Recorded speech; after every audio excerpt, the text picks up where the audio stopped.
4 जून 2015 मणिपुर के चंदेल जिले में सूरज की पहली किरणों के साथ हर रोज की तरह सब कुछ शांत और सामान्य लग रहा था। 6 डोगरा रेजिमेंट की एक टुकड़ी का काफिला अपनी routine road opening petrol duty पर जा रहा था। काफिले के भीतर माहौल हल्का और खुशमिजाज था। कोई सैनिक गाने गुनगुना रहा था, कोई पुराने किस्सों पर हंस रहा था और कोई जवान चुपचाप अपने घर और परिवार के ख्यालों में डूबा हुआ था। ये उनके लिए एक रूटीन मूवमेंट थी और ऐसा वो पहले भी सैकड़ों बार कर चुके थे, लेकिन उन्हें जरा सा भी अंदाजा नहीं था कि ठीक उसी वक्त पास की पहाड़ियों और घनी झाड़ियों के पीछे नकाबपोश उग्रवादी पूरी प्लानिंग के साथ घात लगाकर बैठे हुए थे और कुछ ही पलों में ये शांत सुबह भारत पर हुए सबसे घातक अटैक्स में से एक में बदलने वाली थी। झाड़ियों और ऊंचे पेड़ों के बीच इंसर्जेंट्स ग्रुप NSCN-K के दर्जनों उग्रवादी चेहरों पर नकाब बांधे और हाथों में घातक ऑटोमेटिक वेपन्स लिए घात लगाए बैठे थे। वो पूरी तरह से टैक्टिकल एडवांटेज की स्थिति में थे और इंडियन आर्मी की हर मूवमेंट को बड़ी बारीकी से मॉनिटर कर रहे थे। जैसे ही भारतीय सेना का काफिला तेंगनोपाल न्यू समताल रोड के एक सुनसान मोड़ पर पहुंचता है, ठीक सुबह 8:15 पर एक जोरदार IED ब्लास्ट होता है। इस धमाके में सबसे आगे चल रहा आर्मी ट्रक पलक झपकते ही आग का गोला बन जाता है। इससे पहले कि पीछे के ट्रकों में बैठे जवान कुछ समझ पाते, NSCN-K के मिलिटेंट्स चारों तरफ से रॉकेट लॉन्चर से गोले दागने और ऑटोमेटिक गन से अंधाधुंध फायरिंग करनी शुरू कर देते हैं। वो इलाका जो कुछ देर पहले तक स्वर्ग जैसा सुंदर था, वही अब काले धुएं और चीख पुकार के साथ नर्क में बदल चुका था। सड़क खराब होने की वजह से पीछे वाले ट्रकों को रिवर्स लेने या आगे निकलने का कोई मौका नहीं मिल पाता है। मिलिटेंट्स ने पहाड़ियों की ऊंचाई का फायदा उठाते हुए जवानों को किल जोन में फंसा लिया था और वो भारतीय जवानों पर एक साथ हमला कर रहे थे। सिचुएशन बिल्कुल अगेंस्ट में होने के बावजूद भारतीय सैनिक जवाबी फायरिंग शुरू कर देते हैं। जवानों की जवाबी फायरिंग से एक मिलिटेंट तुरंत ढेर हो जाता है और बाकी के मिलिटेंट्स दुम दबाकर भाग निकलते हैं और घने जंगलों से होते हुए इंडो म्यांमार बॉर्डर पार कर म्यांमार के अपने सुरक्षित ठिकानों में जा छिपते हैं। लेकिन उनके इस कायराना हमले से भारत के 18 जवान शहीद हो गए और 15 जवान गंभीर रूप से घायल हो गए। ये नॉर्थ ईस्ट में पिछले 30 सालों में भारतीय सेना के जवानों पर हुआ अब तक का सबसे घातक हमला था, जिसमें एक ही दिन में इतने जवान शहीद हुए थे। इस हमले की खबर जैसे ही दिल्ली पहुंची, पूरे देश में गुस्से की लहर दौड़ गई। सोशल मीडिया और न्यूज चैनल्स पर इस हमले के बाद की तस्वीरों ने जनता के आक्रोश को चरम पर पहुंचा दिया। भारत में इस हमले का इस कदर गुस्सा था कि भारत इसके जवाब में वो करने वाला था जिसने भारत की पुरानी डिफेंसिव अप्रोच को पूरी तरह बदल कर रख दिया। भारतीय सेना इस बार दुश्मनों के घर में घुसकर उन्हें मौत के घाट उतारने वाली थी और अपने 18 शहीद जवानों की शहादत का बदला लेने वाली थी। ये कहानी है ऑपरेशन हॉट परसूट की, जो आने वाले सालों में पूरी surgical strike, Balakot air strike और ऑपरेशन सिंदूर जैसी कड़ी कार्रवाइयों की बुनियाद बना। मणिपुर में आज सेना के काफिले पर हुआ हमला। 18 army personnel killed in Manipur yesterday after their convoy was ambushed. A host of military organizations have actually claimed responsibility for this at the moment. A rare cross-border retaliation by the Indian military in Myanmar to avenge what happened to our soldiers in Manipur. हमें विश्वसनीय और विशेष सूचना मिली कि हमारी सीमा के अंदर कुछ और हमलों की साजिश हो रही है। इस पक्की खबर के आधार पर सेना ने इस योजनाबद्ध हमले के विरुद्ध कार्रवाई की। भारत ने ऑपरेशन हॉट परसूट के तहत 4 जून 2015 के इस हमले का जवाब कैसे दिया, ये जानने से पहले हमें ये जानना होगा कि आखिर इंसर्जेंट्स ग्रुप NSCN-K ने भारतीय जवानों के काफिले पर यह हमला किया ही क्यों। दरअसल भारत का नॉर्थ ईस्ट रीजन हमेशा से एक सेंसिटिव एंड कॉम्प्लिकेटेड एरिया रहा है। ये रीजन चीन, बांग्लादेश, भूटान और म्यांमार जैसे देशों से लॉन्ग बॉर्डर्स शेयर करता है। इस इलाके की ज्योग्राफी, घने जंगल, ऊंची पहाड़ियों और डिफिकल्ट टेरेन ने इसको दशकों से इंसर्जेंसी का हॉटस्पॉट बनाए रखा। यहाँ कई एथनिक ग्रुप्स रहते हैं जिनमें नागा, मिजो, मैतेई शामिल है और इनमें से कई ग्रुप्स लंबे समय से ऑटोनॉमी या कंप्लीट इंडिपेंडेंस की मांग करते आ रहे थे। अपनी इन्हीं मांगों को लेकर ये ग्रुप्स इंडिया म्यांमार के अनसिक्योर्ड बॉर्डर्स को आसानी से पार करके भारतीय सीमा में गोरिल्ला अटैक करते और वापस म्यांमार में छिप जाते, जहां भारतीय फोर्सेस आसानी से नहीं पहुंच पाती थी। इंडो म्यांमार बॉर्डर 1643 किलोमीटर लंबा है और फ्री मूवमेंट अग्रीमेंट की वजह से इंसर्जेंट्स 16 किलोमीटर तक बिना वीजा के आ जा सकते थे। इन ग्रुप्स को हथियारों और ट्रेनिंग के रूप में विदेशी सपोर्ट भी मिल रहा था। इन्हीं में से एक ग्रुप NSCN यानी national socialist council of Nagaland था, जिसकी शुरुआत 1980 में हुई थी। इस ग्रुप को आइसेक चीशीस्वू, थुइंगालिंग मुइवा और SS खापलांग ने मिलकर बनाया था। ये ग्रुप नागा लोगों के लिए एक इंडिपेंडेंट नागालैंड बनाना चाहता था, जिसमें वो नागालैंड के अलावा मणिपुर, असम, अरुणाचल और म्यांमार के कुछ हिस्से शामिल करना चाहता था। लेकिन 1988 में इंटरनल कॉन्फ्लिक्ट्स के कारण NSCN 2 गुटों में बट गया। दोनों में से एक NSCN-IM बना, जिसकी कमान आइसेक चीशीस्वू, थुइंगालिंग मुइवा के हाथों में थी, और दूसरा ग्रुप NSCN-K बना, जिसकी कमान SS खापलांग के हाथों में थी। खापलांग का गुट मेनली म्यांमार से अपने ऑपरेशंस चला रहा था, क्योंकि SS खापलांग खुद म्यांमार के हेमी नागा कम्युनिटी से बिलोंग करता था। NSCN-K के ग्रुप में म्यांमार के साथ साथ इंडिया के उग्रवादी भी शामिल थे। NSCN-K भारत की धरती पर मौजूद नागाओं को अपने पाले में लेकर इंसर्जेंसी को बढ़ावा देता था, लेकिन साथ ही ये ग्रुप बॉर्डर एरिया में मौजूद गांव वालों से लूटपाट भी करता था, और गांव के लोग इस ग्रुप के आतंक से परेशान थे। NSCN-K ने कई सालों तक भारतीय सेना पर उग्रवादी हमले किए, और जवाब में भारतीय सेना ने भी सीमा में रहते हुए NSCN-K के कई मिलिटेंट्स को ढेर किया। लेकिन 2001 में एक बड़ा बदलाव आया और NSCN-K ने भारत सरकार के साथ सीजफायर एग्रीमेंट साइन कर लिया। इसका मकसद हिंसा रोककर बातचीत का रास्ता खोलना था। NSCN-IM ने भी इससे पहले 1997 में भारत सरकार के साथ सीजफायर एग्रीमेंट साइन किया था, और सरकार के साथ उनकी लंबी बातचीत चल रही थी। लेकिन NSCN-K के साथ बातचीत कभी ठोस रूप नहीं ले पाई। खापलांग गुट को लगता था कि सरकार केवल NSCN-IM को तवज्जो दे रही है। इसके बाद ये सीजफायर किसी तरह करीब 14 साल तक तो चला, लेकिन मार्च 2015 में SS खापलांग ने इस सीजफायर को तोड़ दिया। इसके तुरंत बाद अप्रैल 2015 में NSCN-K ने 8 और इंसर्जेंट्स ग्रुप के साथ मिलकर एक नया अलायंस बनाया, जिसे United national liberation front of western south east Asia UNLFW के नाम से जाना गया।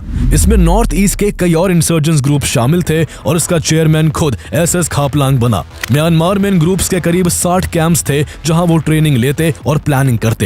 इसके बाद NSCN-K ने अपने इस नए यूनाइटेड ग्रुप UNLFW के जरिए 2015 में पहले अप्रैल और फिर मई में नागालैंड और अरुणाचल प्रदेश में भारतीय सेना पर हमला किया। इन दोनों हमलों में कुल 11 भारतीय जवान शहीद हो गए।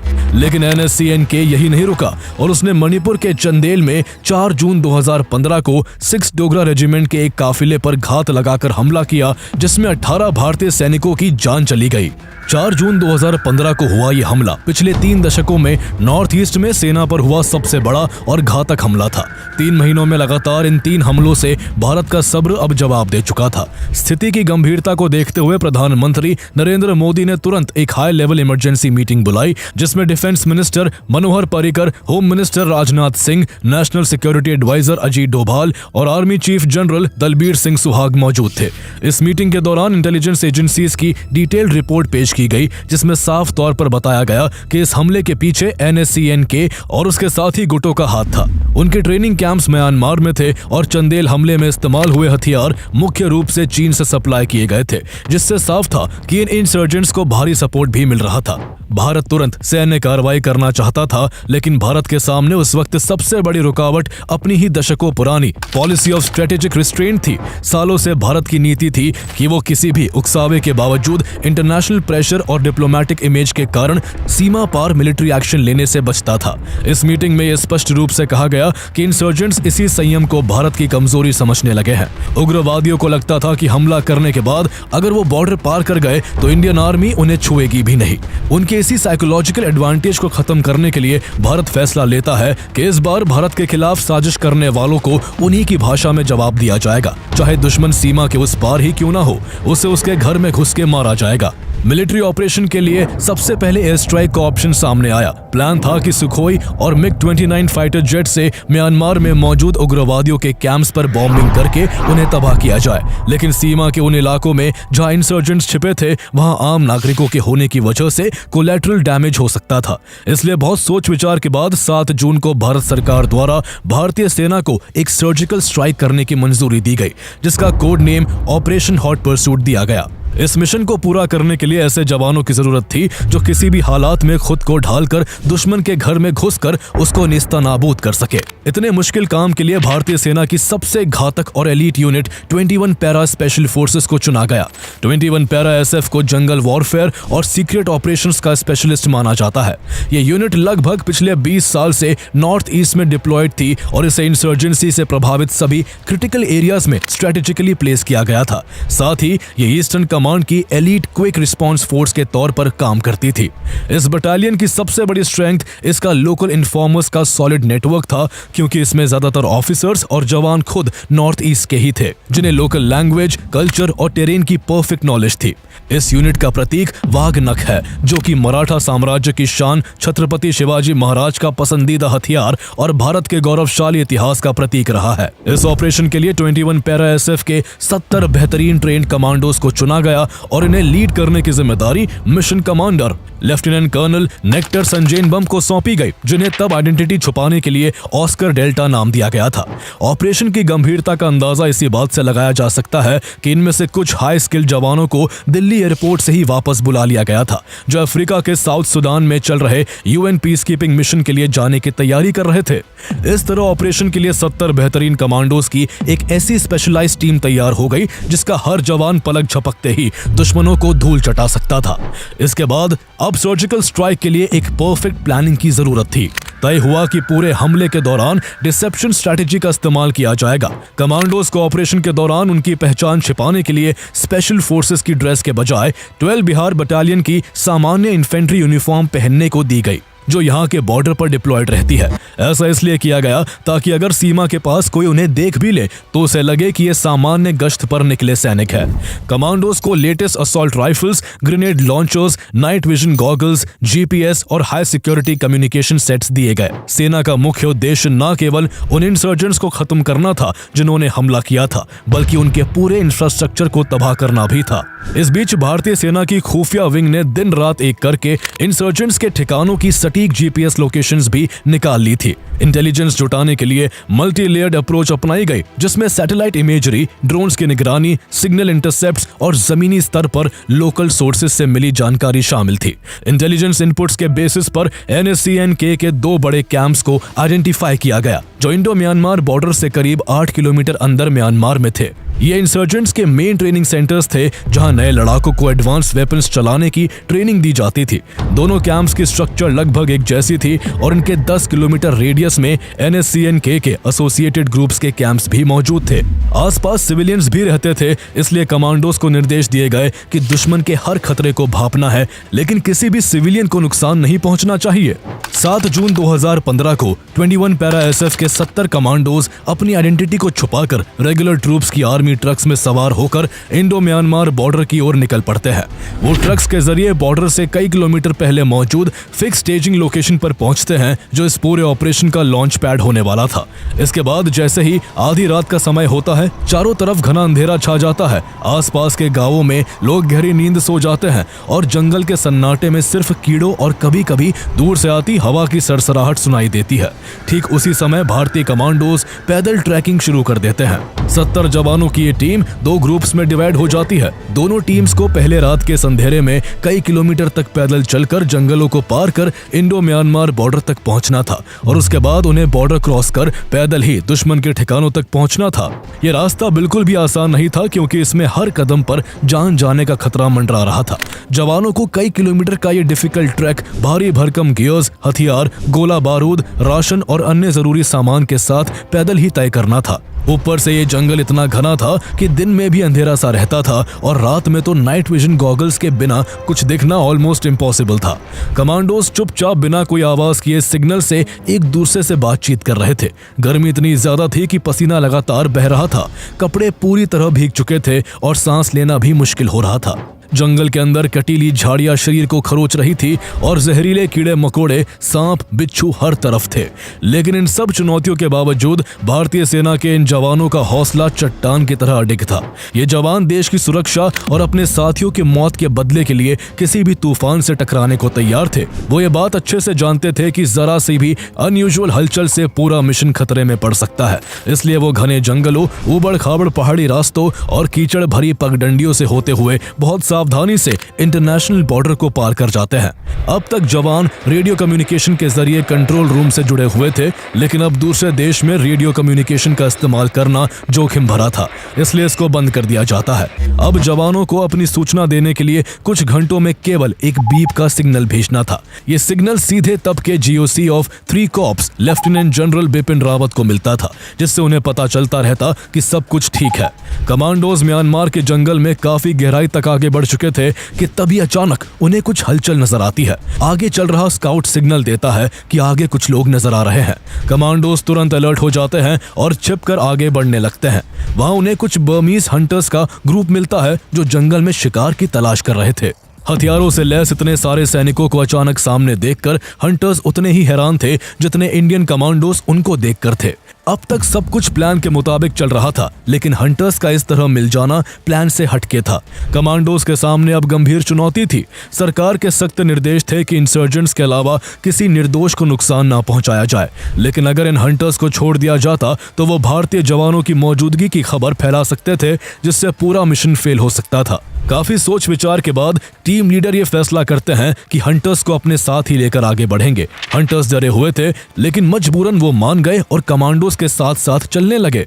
हंटर्स के साथ चलने से कमांडोज को काफी मदद मिली, क्योंकि ये लोग लोकल्स थे और इनको इलाके की हर पगडंडी और हर छोटे बड़े रास्ते की परफेक्ट जानकारी थी। वो जानते थे कि कहाँ कीचड़ ज्यादा है, कहाँ क्लिफ खतरनाक है, और सबसे जरूरी बात, इंसर्जेंट्स के कैंप्स की सटीक लोकेशन भी उन्हें पता थी। हंटर्स ने डर के मारे कमांडोज को सब कुछ बता दिया था और वो पूरी तरह कोऑपरेट कर रहे थे। इस अनमोल जानकारी के आधार पर 8 जून की दोपहर तक भारतीय कमांडोज टेररिस्ट कैंप्स के इतने नजदीक पहुंच चुके थे कि अब फासला महज 5 किलोमीटर का रह गया था। हंटर्स अब अपनी जान के डर से आगे नहीं जाना चाहते थे, इसलिए उन्हें सुरक्षित जगह पर रोक दिया गया और उन पर निगरानी रखने के लिए कुछ सोल्जर्स को भी उनके साथ छोड़ दिया गया, ताकि वो भागकर उनके प्लान का पर्दाफाश ना कर दे। इसके बाद बाकी के कमांडोज आगे बढ़ जाते हैं। चलते चलते उन्हें रात हो जाती है और कुछ दूर और चलने के बाद सिर्फ स्काउट टीम को छोड़कर सभी कमांडोज एक जगह पर रुक जाते हैं। अब बस कुछ ही दूरी पर इंसर्जेंट्स के कैंप्स थे, इसलिए कार्रवाई करने से पहले स्काउट टीम को पहले पूरा इलाका जांचना था। इसलिए स्काउट टीम चुपचाप आगे बढ़ती है और थोड़ी दूर पर नाइट विजन से वो देखते हैं कि दूर रिज पर आतंकियों के छोटे बड़े हट्स और शेड्स बने हुए हैं। वहां इंसर्जेंट्स आराम कर रहे थे और कुछ गार्ड्स चौकी पर पहरा दे रहे थे। स्काउट्स वापस लौटते हैं और टीम लीडर को रिपोर्ट देते हैं कि मिशन बेहद कठिन होने वाला है, क्योंकि कैंप्स तक बिना नोटिस हुए पहुंचने का सिर्फ एक ही रास्ता था। यहाँ एक खड़ी चट्टान थी जिसके ऊपर चढ़कर टीम को हमला करना था और वापसी भी उसी रास्ते से ही करनी थी। ट्रॉपिकल जंगल की उमस भरी गर्मी में करीब 2 दिन की कठिन मार्चिंग की थकान के बावजूद कमांडोज इसी चुनौती भरे रास्ते से आगे बढ़ने का फैसला करते हैं, ताकि मिलिटेंट्स की नजरों में आए बिना उन पर धावा बोला जा सके। टीम लीडर ने फाइनल एग्जीक्यूशन के लिए आखिरी समय पर पहले से ही 2 ग्रुप्स में बटी अपनी टीम को 2-2 सब ग्रुप्स में बांट दिया। दोनों ग्रुप्स के एक सब ग्रुप को कैंप के अंदर घुसकर डायरेक्ट असॉल्ट करना था, जबकि दूसरे सब ग्रुप को एक आउटर रिंग बनाना था, ताकि कोई भी इंसर्जेंट बचकर भाग ना पाए। 9 जून की आधी रात तक पूरी टीम खड़ी चट्टान के नीचे तक पहुंच चुकी थी। ये ढलान करीब 600 मीटर सीधी ऊंचाई वाली थी, जहां चढ़ना ही अपने आप में मौत का खेल था। यही वो मोमेंट था जहां से ऑपरेशन का सबसे खतरनाक फेज शुरू होने वाला था। इससे पहले कि वो इंसर्जेंट्स के कैंप्स तक पहुंच पाते, तभी अचानक इंसर्जेंट्स की तरफ से गोलीबारी होने लगती है। कुछ इंसर्जेंट्स गोलियां बरसाते हुए चट्टान के किनारे की तरफ आने लगते हैं। दुश्मन को अपने करीब आता देख कमांडोज पत्थर की तरह खामोश होकर जम गए। कई जवानों के मन में सवाल उठ रहा था कि कहीं उन्हें इंसर्जेंट्स ने देख तो नहीं लिया और कहीं उनका मिशन फेल तो नहीं हो जाएगा, लेकिन असल में ऐसा कुछ नहीं था। इंसर्जेंट सिर्फ कैंप को सेफगार्ड करने की कोशिश में रूटीन पेट्रोलिंग कर रहे थे। रात करीब 2 बजे तक इंसर्जेंट्स ने रूटीन फायरिंग रोक दी और वो रिलैक्स होकर गाने गुनगुनाने लगे और वापस कैंप की तरफ लौट गए। हालांकि इसके बाद भी कमांडोज तुरंत कोई एक्शन नहीं लेते और सही मौके का इंतजार करने लगते हैं। सुबह 4 बजे उन्हें सही मौका लगता है और वो झुककर रेंगते हुए बिना एक पत्ती तक हिलाए पहाड़ी की चोटी पर अपनी फाइनल असॉल्ट पोजीशंस ले लेते हैं। कमांडोज ने नाइट विजन ग्लासेस से नीचे झांका तो वहां पर उन्हें इंसर्जेंट्स के कैंप साफ नजर आ रहे थे। अब ऑपरेशन अपने सबसे नाजुक और सबसे खतरनाक मोड़ पर था। कमांडोज धीरे धीरे अपने टारगेट्स की ओर बढ़ने लगते हैं। सुबह की पहली किरणें अब जमीन पर पड़ने लगी थी और इस बीच कमांडोज एक कैंप के बिल्कुल पास पहुंच चुके थे। कैंप के अंदर जहां कुछ इंसर्जेंट्स अभी भी गहरी नींद की आगोश में डूबे हुए थे, तो वही कुछ इंसर्जेंट्स सुबह के खाना बनाने की तैयारी में लगे हुए थे। उन्हें जरा भी अंदाजा नहीं था कि वो चारों तरफ से हेविली आर्म्ड इंडियन कमांडो से घिरे हुए हैं। हर कमांडो की पोजीशन इतनी परफेक्ट थी कि वो सीधे अपने टारगेट पर बिना पलक झपकाए फायर कर सकता था। कमांडोज के पास पहले से ही इंटेल थी कि इंसर्जेंट्स दिन में सिर्फ 2 बार खाना खाते हैं। इनका पहला मील सुबह 5 बजे और दूसरा मील दोपहर 3 बजे होता था। इसलिए पहले से ही प्लान का हिस्सा था कि फाइनल असॉल्ट को ठीक उनके पहले मील के समय पर ही एग्जीक्यूट किया जाएगा, ताकि उग्रवादियों को बंदूकें उठाने तक का मौका ना मिले। Mission commander lieutenant colonel Nectar Sanjenbam गहरी सांस लेते हैं और हाथ के हल्के इशारे से असॉल्ट टीम को हमला करने का ऑर्डर दे देते हैं। इसके बाद सबसे पहले रॉकेट लॉन्चर्स का इस्तेमाल किया जाता है और रॉकेट्स निशाने की तरफ छोड़ दिए जाते हैं। पलक झपकने से पहले ही कैंप्स के 2 सेंट्री पोस्ट आग का गोला बन जाते हैं और गार्ड ड्यूटी पर तैनात 6 इंसर्जेंट्स मौके पर ही मिट्टी में समा जाते हैं। रॉकेट का धमाका इतना जोरदार था कि पूरी जमीन हिल गई। जैसे ही धमाके की आवाज सुनाई देती है, इंसर्जेंट्स कैंप के अंदर हड़कंप मच जाता है। उग्रवादियों को समझ आ गया कि उन पर हमला हो रहा है, लेकिन इससे पहले कि वो संभल पाते, भारतीय कमांडोज असॉल्ट वेपन से ओपन फायर कर देते हैं। ऑटोमेटिक गन से कैंप्स के ऊपर गोलियों की बौछार होने लगती है और चुन चुन के उग्रवादियों को गोलियों से छलनी किया जाता है। जो इंसर्जेंट्स सो रहे थे वो हमेशा के लिए नींद के आगोश में समा गए। जैसे ही बंदूक की एक मैगजीन खाली होती, उसमें और गोलियां लोड कर दी जाती। ऐसे ही एक एक करके कई मैगजीन्स खाली कर दी गई। मिलिटेंट्स ऐसे फुल स्केल अटैक के लिए बिल्कुल भी तैयार नहीं थे। वो बौखलाए हुए इधर उधर भागने लगते हैं, लेकिन भारतीय कमांडोज की गोलियां उन्हें ढूंढ ही लेती। भारतीय जवानों का हमला इतना क्विक एंड प्रिसाइज था कि देखते ही देखते पहला कैंप पूरी तरह नेस्ता नाबूद हो गया और दर्जनों मिलिटेंट्स ढेर कर दिए। अब भारतीय जवान दूसरे कैंप को भी निशाना बनाना शुरू कर देते हैं, लेकिन यहाँ पर भारतीय सेना के जवानों के सामने एक मुसीबत इंतजार कर रही थी। इंटेलिजेंस रिपोर्ट्स में ये बात कहीं भी मेंशन नहीं थी कि इस दूसरे कैंप के लेआउट में बंकर्स भी मौजूद थे। कैंप के अंदर विद्रोहियों ने आर्मी स्टाइल डीप डग बंकर्स बना रखे थे और वहीं से अब वो ऑटोमेटिक वेपन से रिटर्न फायर शुरू कर देते हैं। लेकिन इसके बावजूद कमांडोज बिना हिचके उन पर आगे बढ़ते हुए गोलीबारी करने लगते हैं और देखते ही देखते कई मिलिटेंट्स को मौत के मुंह में भेज देते हैं। भारतीय कमांडोज यहाँ ऐसा कहर बनकर टूटे थे कि चारों तरफ तबाही का मंजर नजर आ रहा था। जमीन जल रही थी, धुआं और आग चारों तरफ फैली हुई थी। कमांडोज ने यह पूरा ऑपरेशन महज 40 मिनट में पूरा किया था और इस दौरान उन्होंने इंसर्जेंट्स के दोनों कैंप्स का पूरा इंफ्रास्ट्रक्चर और NSCN के और KYKL के 38 मिलिटेंट्स को हमेशा के लिए मिट्टी में मिला दिया था। इस तरह 4 जून को शहीद हुए उन 18 जवानों का बदला ले लिया गया था। यह पूरा ऑपरेशन स्विफ्ट, प्रिसाइज और डेडली था और सबसे जरूरी बात यह थी कि इसमें एक भी भारतीय जवान को नुकसान नहीं हुआ। इस बीच बचे हुए इंसर्जेंट्स ने खुद को ऑर्गेनाइज किया और डिफेंसिव पोजीशंस लेकर भारतीय जवानों पर जवाबी फायर करने लगे। चूंकि कमांडोज ने अपना ऑब्जेक्टिव पूरा कर लिया था और उनको हिट एंड रन प्लान के मुताबिक चलना था, इसलिए टीम लीडर ने तुरंत पुल बैक का ऑर्डर दे दिया। कमांडोज ने वेल प्रैक्टिस मैन्यूवर में रीअसेंबल किया और उसी खड़ी चट्टान वाले रास्ते से वापस उतरना शुरू कर दिया। अब भारतीय जवानों को सेफली भारतीय सीमा में वापस दाखिल होना था, लेकिन जितना मुश्किल दुश्मन के घर में घुसना था, उतना ही मुश्किल वहां से निकलना भी था। ट्रॉपिकल जंगल में उमस और गर्मी तो पहले से ही दम घोट रही थी, ऊपर से अब इंसर्जेंट्स भी उन पर हमला कर सकते थे। इसके अलावा जंगल में जगह जगह IED का जाल बिछा हुआ था और लौटते समय एक भी गलत कदम पूरे मिशन की कामयाबी पर पानी फेर सकता था। कमांडोज की थकान भी चरम पर थी, लेकिन इसके बावजूद भी वो रुके नहीं और कई घंटों तक लगातार चलते हुए वो इंडिया म्यांमार बॉर्डर पर पहुंच गए। भारतीय सीमा तक पहुंचते ही कमांडर ने अपना रेडियो चालू कर लेफ्टिनेंट जनरल बिपिन रावत को ऑपरेशन ओवर होने होने की जानकारी दी। कुछ कमांडोज ने जिन हंटर्स को अभी तक पकड़ कर रखा था उन्हें भी बॉर्डर पार करने से पहले रिहा कर दिया गया। इस दौरान इंडियन एयरफोर्स के कुछ MI-17 हेलीकॉप्टर्स भारतीय सीमा पर स्टैंड बाय पर खड़े थे ताकि कुछ भी गलत होने पर कमांडोज को तुरंत इवैक्यूएट किया जा सके। लेकिन ऑपरेशन पूरी तरह सक्सेसफुल रहा था, इसलिए भारत के जाबाज कमांडोज भारतीय सीमा में घुसने के बाद स्टैंड बाय पर खड़े उन्हीं हेलीकॉप्टर्स में सवार हुए और अपने हेडक्वार्टर्स तक पहुंच गए। ऑपरेशन के पूरा होने के बाद भारत सरकार की तरफ से एक ऑफिशियल स्टेटमेंट जारी कर कहा गया कि बीती रात इंडो म्यांमार बॉर्डर के पास NSCN के इंसर्जेंट्स के कैंप्स पर हमला किया गया, जिसमें उनके 2 कैंप्स पूरी तरह से तबाह कर दिए गए। जैसे ही सर्जिकल स्ट्राइक की खबर सामने आई, दुनिया भर के अखबारों और न्यूज चैनल्स में इसको लेकर चर्चाएं होने लगी। दुनिया ने देखा कि उग्रवाद के खिलाफ भारत कैसे सीमा पार जाकर एक बड़ी कार्रवाई कर सकता है। इसी के साथ इंडियन आर्मी ने भी ये डिक्लेयर किया कि हम शांति चाहते हैं, लेकिन अगर पीस स्टैब्लिश करने के लिए हमें सीमा भी पार करनी पड़ी तो हम हिचकिचाएंगे नहीं और उग्रवादियों को ऐसा ही मुंह तोड़ जवाब देंगे।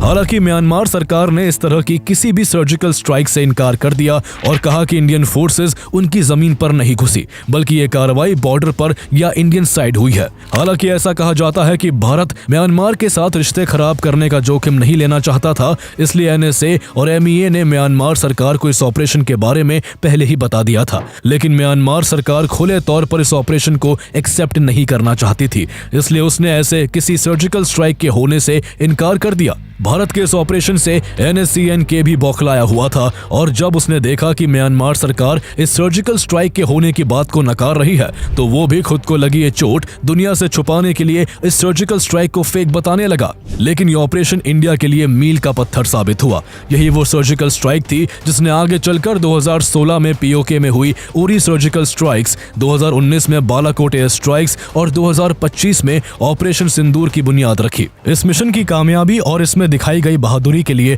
पैरा SF की यूनिट को 7 बड़े सैन्य सम्मान मिले, जिसमें 1 कीर्ति चक्र, 1 शौर्य चक्र और 5 सेना मेडल्स शामिल थे। इस दौरान mission commander lieutenant colonel Nectar Sanjenbam को कीर्ति चक्र से सम्मानित किया गया था। इंडियन गवर्नमेंट ने ऑपरेशन हॉट परसूट के कुछ महीनों बाद नवंबर 2015 में NSCN-K को ऑफिशियली एक टेररिस्ट ऑर्गेनाइजेशन डिक्लेयर कर दिया।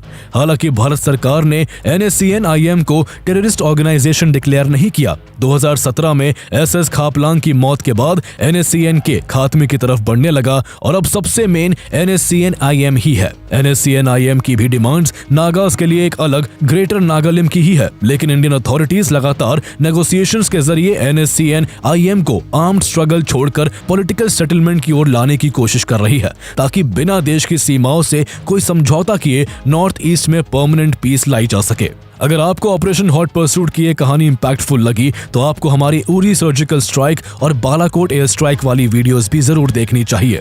इन दोनों ऑपरेशंस ने दुनिया को दिखा दिया कि इंडिया आतंकवाद का जवाब सिर्फ शब्दों से नहीं, एक्शन से देता है। दोनों ही वीडियोस के लिंक्स आपको इस वीडियो के डिस्क्रिप्शन में मिल जाएंगे।